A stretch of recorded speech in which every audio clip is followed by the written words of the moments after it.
السلام علیکم ورحمۃ اللہ وبرکاتہ۔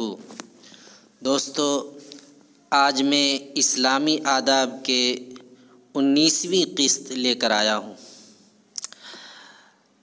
19ویں قسط میں ہے سفر کے آداب۔ بہت سویرے بلکہ فجر سے پہلے اندھیرے میں سفر کرنا مستحب ہے۔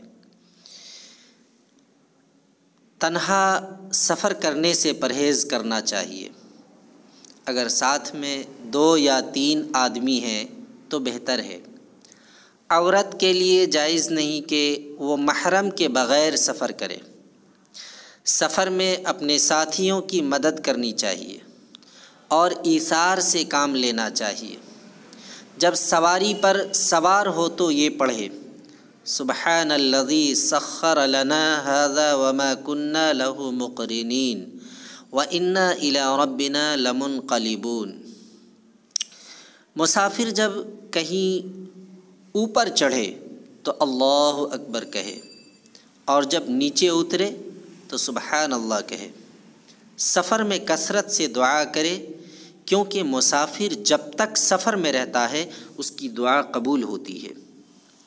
جب کہیں قیام کرے تو کہے: اعوذ بکلمات اللہ التامات من شر ما خلق۔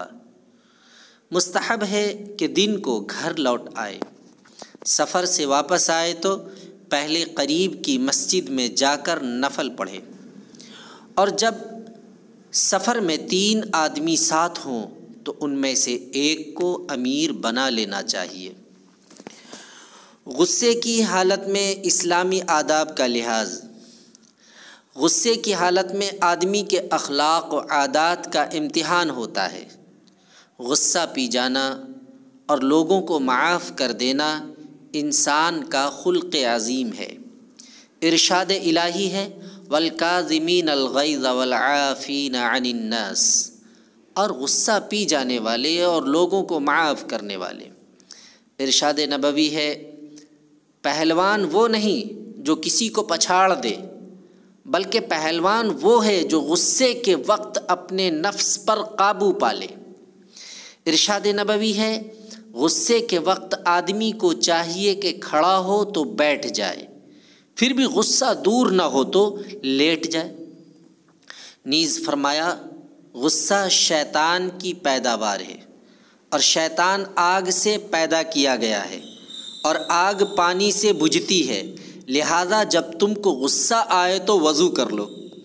نیز فرمایا: جب سخت غصہ آئے تو آدمی کہے: اعوذ باللہ من الشیطان الرجیم۔